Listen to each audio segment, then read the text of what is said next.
La Tierra, un viejo planeta de 4.500 millones de años, todavía en evolución. Así como sus continentes se mueven y se chocan, los volcanes entran en erupción y los glaciares crecen y se hunden, la corteza terrestre se esculpe de formas muy numerosas y fascinantes, dejando tras de sí un rastro de misterios geológicos. En este capítulo, exploraremos la Fosa de las Marianas, el lugar más profundo de la Tierra. Sus altos muros se hunden 11 kilómetros en el Océano Pacífico. El misterio de qué creó este abismo tan profundo y oscuro ha puesto a los detectives científicos en algunas de las inmersiones más peligrosas que jamás se hayan realizado, sumergiéndose en el abismo. Explorando por suelo oceánico, los científicos descubren un extraño mundo submarino de fieras montañas, insólitos volcanes de lodo y la estructura geológica más grande del planeta.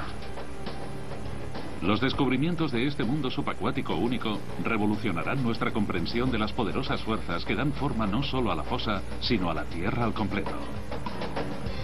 Así se hizo la Tierra, la Fosa de las Marianas.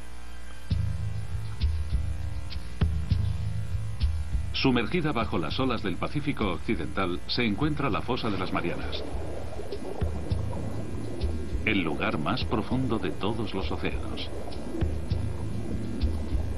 Nuestro primer paso en el viaje para descubrir qué creó esta misteriosa cicatriz en la corteza terrestre y cómo continúa dando forma al planeta nos lleva de vuelta a 1872, cuando un navío inglés, el HMS Challenger, partió con la misión de cartografiar por primera vez el suelo oceánico. A través de gran parte de la historia conocida, los hombres habían asumido que una vez sobrepasado cierto nivel de profundidad, el mar era muy plano. Estaba muerto, sin vida que lo habitara. No esperaban encontrar nada interesante. Durante 4 años, el Challenger cruzó los océanos, cubriendo 11.000 kilómetros, un tercio de distancia hasta la Luna. La tripulación sondeaba las profundidades cada 225 kilómetros, usando un total de 400 kilómetros de cuerda y varios cientos de kilos en pesos de plomo. Fue un trabajo tedioso, los dejaba destrozados, pero al mismo tiempo era la única forma de medir las profundidades del suelo oceánico.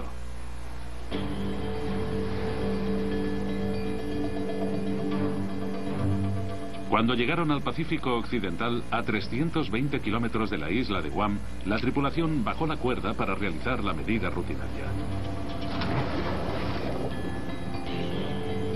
Pero el peso siguió cayendo y cayendo. Menuda sorpresa. Nadie había pensado que el océano fuera tan profundo.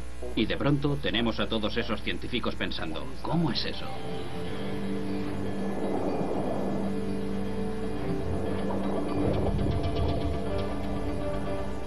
Finalmente, el peso tocó fondo a 7.200 metros de profundidad, más de 7 kilómetros por debajo de la superficie marina. Los científicos se sorprendieron. Vaya, hemos encontrado algo. ¿Pero qué significa? ¿Es un agujero pequeño o uno grande? ¿Qué tipo de terreno será? Hay un montón de preguntas cuando obtienes una medida tan espectacular. La expedición del Challenger marcó el nacimiento de la oceanografía moderna y proporcionó el primer mapa del suelo oceánico. El mapa mostró que el terreno tenía algunos montículos en la zona alejada de tierra firme y que luego se hundía con cientos de metros de suelo llano. Pero el Pacífico Occidental es diferente. El terreno cae formando un agujero de 7 kilómetros de profundidad. Un agujero que desmiente por completo la idea tanto tiempo aceptada de que el suelo oceánico era plano y sin rasgos característicos. Aquello hizo crecer el misterio, porque nadie lograba comprender cómo se había creado esta extraña alteración bajo el agua. Tendrían que pasar 75 años antes de que surgieran las respuestas. Hizo falta una tecnología nueva y revolucionaria, el sonar, para que la investigación avanzara a la siguiente fase crucial.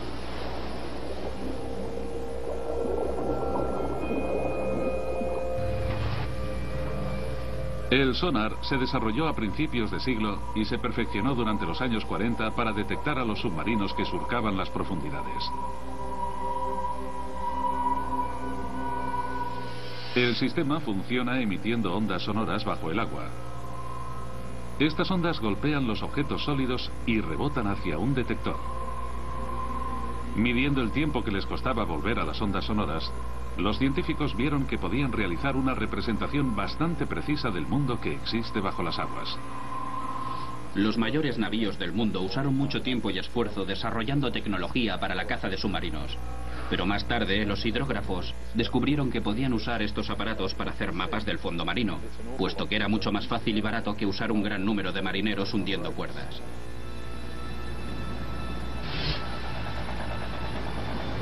En 1951, un barco de exploración de la Marina inglesa regresó a la Gran Grieta encontrada por la expedición del Challenger. Pero esta vez, iban armados con el nuevo y sofisticado equipamiento del sonar. Los resultados fueron increíbles. Los detallados mapas del sonar revelaron que el gran agujero del suelo en el Océano Pacífico no era solo un agujero, sino parte de una fosa enorme, 30 veces más profunda que la altura del Empire State Building.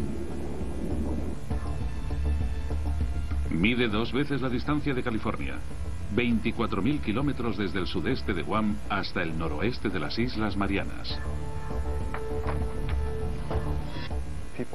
Aquellas personas debieron de quedar impresionadas por lo que estaban viendo, porque estaba claro que el suelo oceánico tenía grandes cambios en el relieve. En algunos lugares era muy montañoso y en otros era muy profundo. Para los geólogos esto debió de ser muy emocionante. Incluso en la misma fosa existen variaciones muy pronunciadas.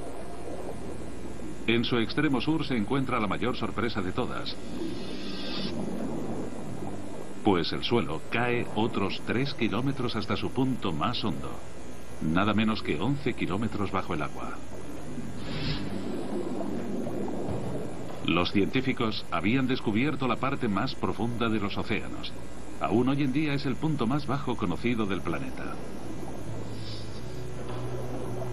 Llamaron a esta parte de la fosa el Abismo Challenger, en honor al barco que la descubrió.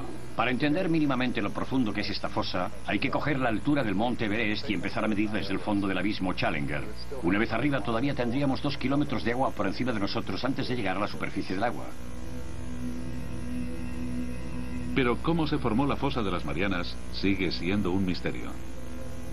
Los investigadores decidieron que la mejor forma de averiguar la respuesta era sumergirse hasta el fondo de la fosa para ver ellos mismos cómo era el punto más hondo del planeta, el Abismo Challenger. Pero entonces se encontraron con un gran problema. En el fondo de la fosa tendrían que soportar una presión miles de veces más fuerte que la de la superficie, lo equivalente a ser aplastado por el peso de 5 aviones Jumbo.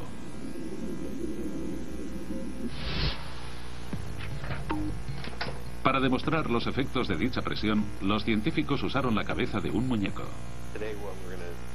Lo que vamos a hacer hoy es poner una de estas cabezas de poliestireno extruido en la cámara de presión y exponerla a la presión que nos encontraríamos en la fosa de las Marianas.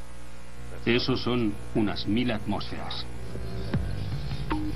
Un cráneo humano quedaría exprimido, pero la cabeza de goma solo soltará todo el aire.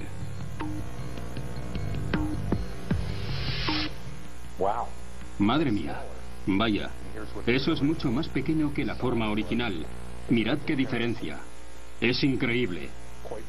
Hay una grandísima diferencia entre algo que no ha estado a 11 kilómetros de profundidad en el océano y algo que sí. Me alegro de no tener que ir.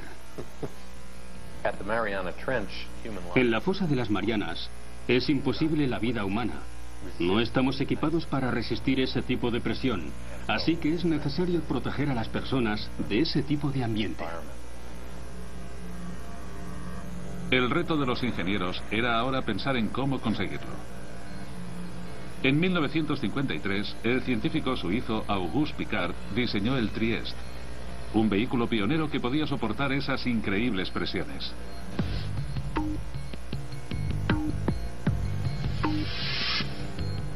El batiscafo funcionaba con un tanque de 25 metros, lleno de combustible ligero de aviación y con pesos de plomo para controlar la flotabilidad. En la parte inferior sobresalía una pequeña cabina esférica de 3 metros con paredes de acero de 12 centímetros de grosor.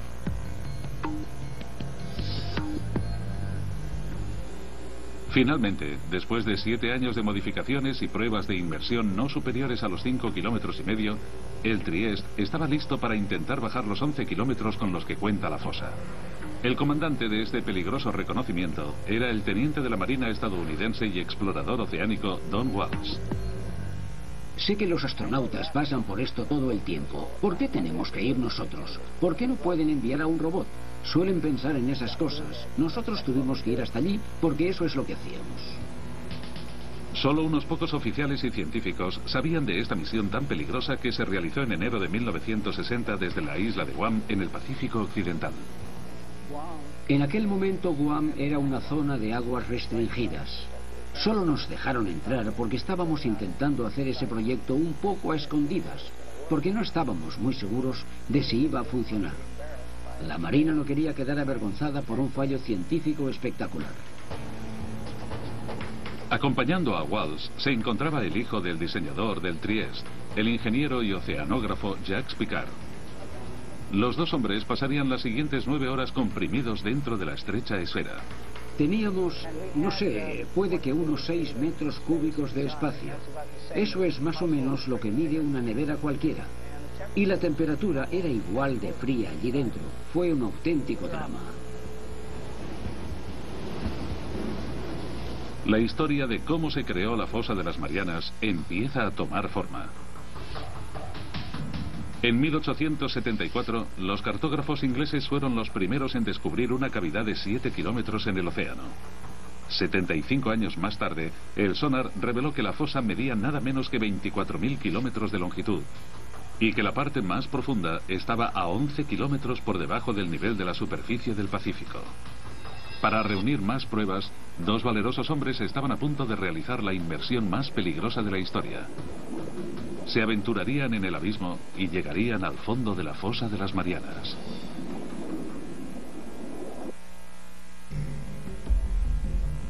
La fosa de las Marianas es uno de los lugares más remotos e inhóspitos de la Tierra. En enero de 1960, dos exploradores marinos, Don Walsh y Jacques Piccard, se aventuraron en sus profundidades a bordo de un sumergible, el Trieste.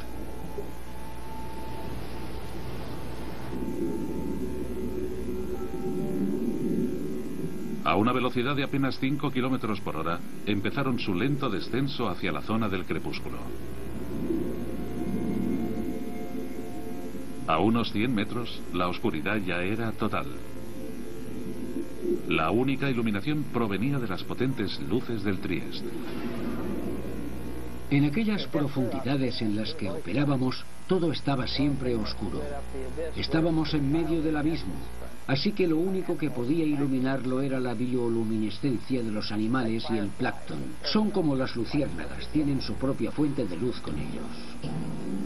Encajados en la esfera de 12 centímetros de grosor, Walsh y Piccard superaron rápidamente su récord de inmersión de 5.500 metros. Todo parecía ir según el plan.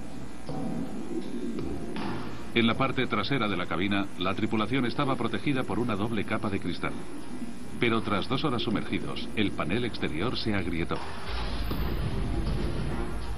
Fue como un gran Big Bang, no sabíamos qué había ocurrido. Estábamos a 6.000 metros de profundidad y tuvimos que mirarlo todo y hacer comprobaciones. Cada centímetro cuadrado de la pequeña cápsula de acondicionamiento estaba soportando 8 toneladas de presión. Con el panel exterior roto, lo único que se interponía entre los hombres y una muerte instantánea era un simple panel de cristal. Si la ventana interior se hubiera agrietado, hubiéramos muerto en el acto. Puede que antes incluso de poder darnos cuenta. Pero por increíble que parezca, el panel interior resistió la presión. Walsh y Piccard decidieron continuar el descenso. Después de 4 horas 48 minutos tensos y claustrofóbicos, se aproximaron al fondo de la fosa, donde quedaron impresionados por el movimiento del suelo marino. Justo antes de tocar tierra vimos un pez plano de unos 30 centímetros, y era un pez de las profundidades, así que donde hay uno, hay muchos más. Nadie esperaba ver vida en aquellas profundidades aplastantes.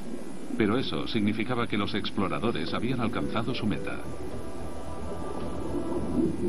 El mismísimo fondo de la fosa de las Marianas. Aquella enorme cavidad, con una profundidad de 10.900 metros, casi 11 kilómetros bajo la superficie, confirmaba las lecturas del sonar. Comprimidos dentro de su burbuja de aire respirable, los dos exploradores estaban más cerca del centro de la Tierra de lo que ningún hombre había estado jamás. Tomamos un retrato y esa es la foto que veis ahí. Dijimos que lo haríamos y lo hicimos. Pero aún había trabajo por hacer. Walsh y Picard querían realizar observaciones detalladas de la enorme fosa. Por desgracia, el Trieste levantó una ligera nube de arena de sedimentos del suelo que obstruyó su vista. Era como estar en un tazón de leche. Al darnos cuenta de que no podríamos ver nada, decidimos volver a la superficie. Off the island of Guam on Trieste, surfaces after a descent into the Marianas Trench. Después de 9 horas agotadoras bajo el agua, Walsh y Picard volvieron a la superficie el 23 de enero de 1960 y entraron oficialmente en los libros de historia por haber participado en la inmersión más profunda jamás realizada. Hasta el día de hoy, su extraordinaria hazaña no se ha vuelto a repetir. La misión fue un éxito, pero el misterio seguía presente.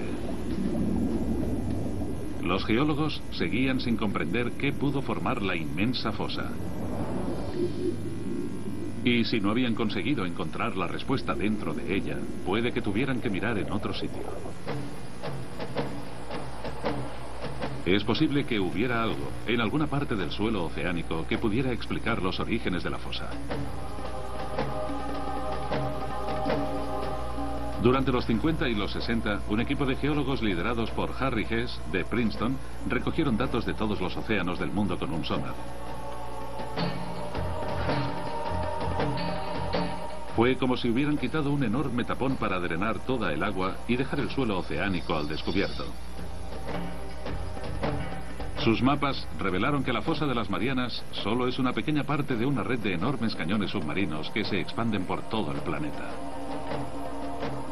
Pero eso no es todo. Corriendo en paralelo a la fosa, en el otro lado del Pacífico, los mapas mostraron una gigantesca cordillera, la dorsal del Pacífico Oriental. Esta es parte también de una red global, una cadena montañosa de 38.000 kilómetros que rodea el planeta como la costura de una pelota de béisbol y que forma el mayor accidente geológico de la Tierra. Fue un desarrollo importante en la investigación, uno que los científicos esperaban que pudiera explicar la formación de la fosa. El siguiente paso estaba claro. Los investigadores tenían que averiguar si había una relación entre la fosa y la dorsal del Pacífico Oriental.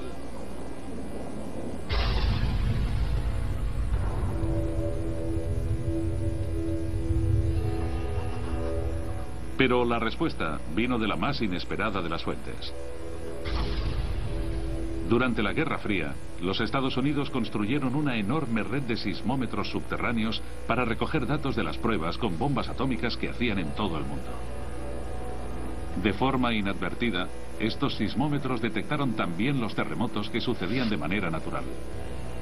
Cuando los geólogos registraron estos movimientos en un mapa, surgió un patrón. Los terremotos se producían cerca de las dorsales y las fosas oceánicas. Fue un descubrimiento que transformó la comprensión de la Tierra. Los geólogos se dieron cuenta de que la fricción que causan los terremotos viene de los movimientos que están ocurriendo debajo de las dorsales y las fosas. Con una gran inversión en sismología fue posible localizar de manera muy precisa dónde habían ocurrido los terremotos. Y fue esto, la localización precisa del movimiento en las profundidades, lo que nos dio la forma de las placas tectónicas. Era el nacimiento de una nueva y extraordinaria teoría. La capa sólida de rocas, la corteza, en la cual se asienta la Tierra y el océano, está rota en una serie de enormes bloques que los geólogos llaman placas tectónicas. Estas placas se mueven y se rozan unas con otras, provocando los terremotos. Las dorsales y fosas submarinas se crean en los bordes de las placas tectónicas. La dorsal del Pacífico Oriental y la fosa de las Marianas se hallan en lados opuestos de la placa del Pacífico. El viaje para descubrir qué formó la fosa de las Marianas está acumulando pruebas adicionales. El Trieste se sumergió hasta el fondo de la fosa y confirmó que es el punto más profundo del planeta. Los mapas con sonar revelaron que la dorsal del Pacífico Oriental corre en paralelo a la fosa. Para resolver el misterio de la fosa de las Marianas, los investigadores necesitaban descubrir qué ocurría exactamente en la dorsal del Pacífico, y eso significaba explorar esas gigantescas montañas a 2.400 kilómetros bajo el agua.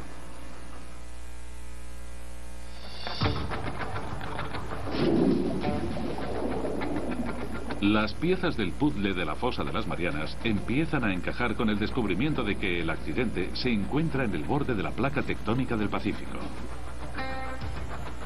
En el otro lado de la placa se halla la dorsal del Pacífico Oriental, parte de una enorme cadena de montañas submarinas que rodea el planeta para crear el mayor accidente geográfico de la Tierra. Los científicos piensan que esta colosal cordillera puede ayudarles a explicar cómo se formó la fosa.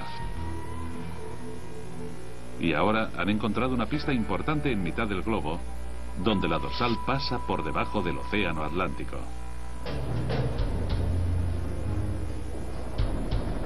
Durante la Guerra Fría, la Marina de los Estados Unidos desarrolló una nueva técnica: localizar a los submarinos soviéticos. Los marines registraban los mares con una herramienta llamada DAM, un detector de anomalías magnéticas que podía localizar cascos de acero avanzado por las profundidades. Pero en sus rastreos se encontraron con algo más. Corriendo en paralelo por cada lado de la dorsal, hallaron unas extrañas líneas de rocas magnéticas, alternándose de positivo a negativo desde el pico de las montañas. Aquí tenemos la dorsal mesoatlántica bajando por esta parte y manteniéndose casi simétrica en cada lado de estas tiras blancas y negras. A veces las llaman tiras de cebra. Los geólogos saben que la Tierra es como un imán gigante con un polo norte y uno sur. Pero los polos magnéticos no están fijos. Cada 300.000 años, más o menos, el campo magnético cambia repentinamente 180 grados. Cuando el campo se invierte, una brújula que antes apuntaba al norte, ahora apuntaría al sur. Esta inversión del campo magnético de la Tierra es muy interesante y emocionante, pero también un fenómeno muy difícil de explicar para los geofísicos. Los científicos piensan que esta alteración explica las tiras que hay a cada lado de la dorsal oceánica. En los años 60, los geólogos descubrieron que la roca volcánica fundida, conocida como magma, se hinchó desde las zonas más profundas del océano para crear las dorsales del Atlántico y el Pacífico. Mientras el magma va subiendo por las placas tectónicas, empuja hacia arriba el suelo marino y forma esa enorme cordillera mesoceánica de miles de metros de altura. Cuando la roca está caliente y fundida, los minerales magnéticos se alinean en la dirección norte-sur del campo magnético de la Tierra. Una vez se enfría el magma, los minerales se quedan en esa posición.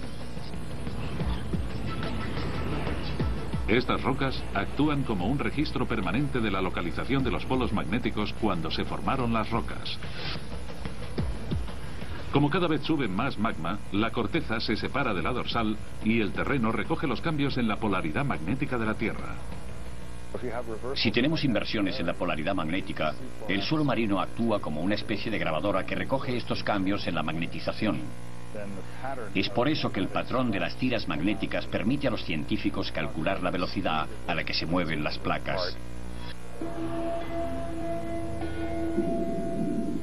Las tiras de cebra son la prueba de que con el tiempo, el suelo marino del Atlántico y del Pacífico se separa de la dorsal a una velocidad de 3 centímetros por año. Pero los científicos necesitaban pruebas de que el magma creó la dorsal. Si la roca fundida está formando la enorme cadena montañosa del Pacífico, el agua que la rodea debería estar caliente. En 1977, un grupo de científicos partió para descubrir si de verdad existía esta agua caliente. Dudley Foster fue el piloto de aquellas inmersiones históricas.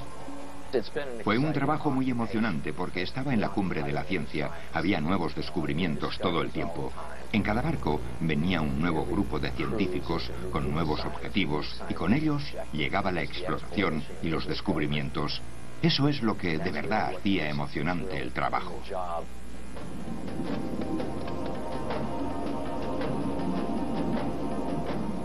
Durante semanas, la tripulación exploró las montañas submarinas sin éxito. Pero entonces les tocó el premio grande. Un extraño pilar de roca que emitía un gas tóxico y caliente. El agua parecía brillante. Era como ver burbujas en una taza de té o algo parecido. Hicimos la prueba de temperatura y dio unos 38 o 39 grados. Un resultado increíble, porque el océano es un congelador enorme. Así que ver algo así de caliente fue realmente sorprendente. En estos pilares de roca, la expedición encontró el calor del magma surgiendo desde las mismísimas profundidades de la Tierra. No solo calentaba el agua cercana a la dorsal, el calor se extendía por unos extraños conductos hidrotérmicos. Cuando haces un descubrimiento así, no sabes lo importante que resulta en realidad. A veces cuesta varios años comprender el verdadero significado, y esta fue una de esas veces. Para la investigación de la fosa de las Marianas, estos conductos fueron una prueba decisiva. Confirmaban que el magma crea continuamente corteza nueva en la dorsal del Pacífico Oriental. Y las tiras de cebra magnéticas demuestran que la corteza vieja es empujada lejos de la dorsal hacia el otro lado de la placa del Pacífico, hacia la fosa de las Marianas. Pero esto presenta a los científicos un nuevo enigma. Si la corteza se crea en la dorsal oceánica y la Tierra no se hace más grande, entonces la corteza vieja tiene que estar desapareciendo en algún lugar. La razón de que la Tierra no se haga más grande, a pesar de que el suelo oceánico se expanda, es que esa misma cantidad de terreno se destruye en el Pacífico. Y sospechan que la fosa de las Marianas tiene algo que ver. Pero las pruebas llegarían no de la fosa, sino de aquí. Las Islas Marianas. Una cadena de volcanes que irrumpen en la superficie del océano, a 320 kilómetros al oeste de la fosa. Los científicos se dieron cuenta de que el archipiélago es un reflejo exacto de la forma de la cavidad. Esto les llevó a pensar que la fosa era responsable de la creación de las islas. Si ves fotografías de la fosa de las Marianas, ves que está curvada y que la línea de los volcanes que genera está también curvada, de forma paralela a ella. Los geólogos creen que la fosa formó los volcanes a través de un proceso llamado subducción. La subducción ocurre cuando chocan dos placas tectónicas. Cuando colisionan una con otra, la placa más pesada entra debajo de la más ligera. La placa descendente se ve obligada a bajar al interior ardiente de la Tierra, conocido como manto. Con ella arrastra agua y sedimentos que se han ido formando durante millones de años. Los volcanes se forman encima de las zonas de subducción, no porque la Tierra esté más caliente allí, sino porque es donde se recoge el agua del océano, que luego pasa al manto y se transpira en forma de magma cuando los volcanes erupcionan de forma violenta.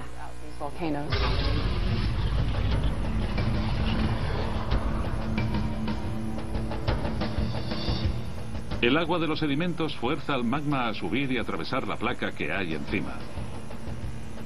Y cuando irrumpe en la superficie se crean los volcanes, como los que hay en las Islas Marianas.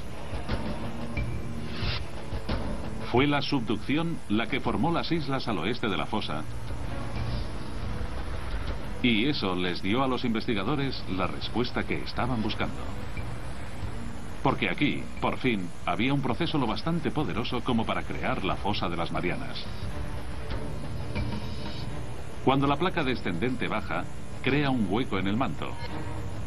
Aquí, las placas que chocan forman una fosa, un pliegue gigante en el suelo oceánico. Parecía que los científicos habían explicado por fin cómo se formó la fosa. Pero solo había un problema. Un problema muy grande.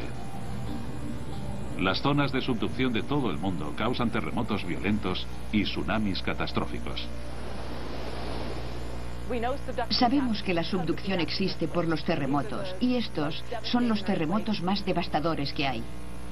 Este es el seísmo que generó el tsunami de Sumatra. Y estos son otros muy grandes que ocurrieron en Alaska y Chile. Pero la fosa de las Marianas, la zona de subducción más profunda del mundo, no había causado ningún terremoto devastador desde que empezaron los registros en el siglo XVII. Los investigadores tenían que descubrir ahora el porqué. Esa es la pregunta del millón.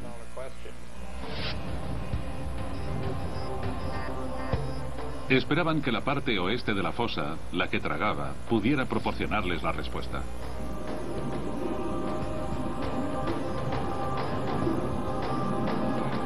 Allí encontraron una intrigante cadena de colinas submarinas a 3 kilómetros por debajo de la superficie del mar.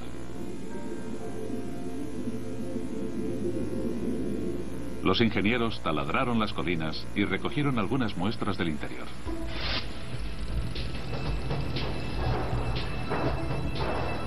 Cuando los científicos analizaron las muestras, descubrieron que las colinas eran en realidad volcanes y que no escupían lava, sino lodo. Este lodo fino y polvoriento está compuesto de un tipo de roca suave que aparece en la zona de subducción. Parecía que esta piedra podía explicar por qué no había ningún terremoto importante en la fosa de las Marianas. Todos saben más o menos lo que es un volcán, pero no todos los volcanes lanzan rocas ignífugas. También hay algunos que escupen lodo. Este tipo tan extraño de lodo que se puede encontrar en las Marianas está hecho de serpentina. La serpentina es un tipo de piedra muy frágil que se puede rascar con un cuchillo o similar. Los investigadores se dieron cuenta de que las placas tectónicas destrozan las rocas blandas para formar un lodo lubricante que evita los grandes terremotos. Luego, las burbujas de lodo suben al suelo oceánico, donde forman los extraños volcanes de lodo que se hallan en el borde oeste de la fosa.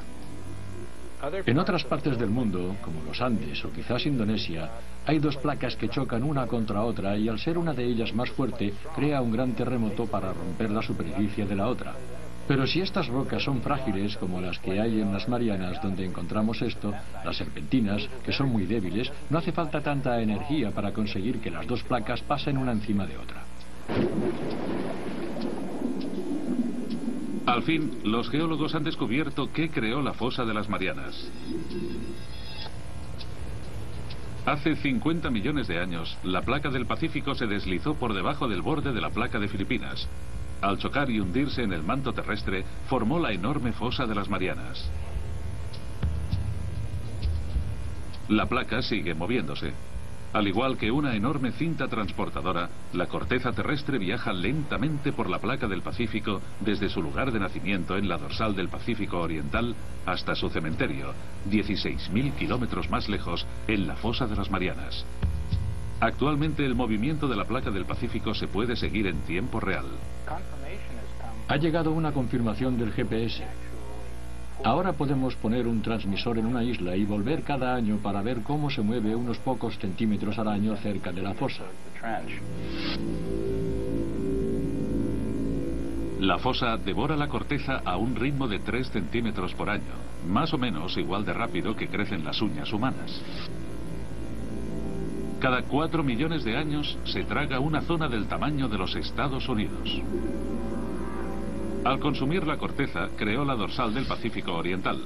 La voraz fosa de las Marianas es la planta de reciclaje más grande del mundo.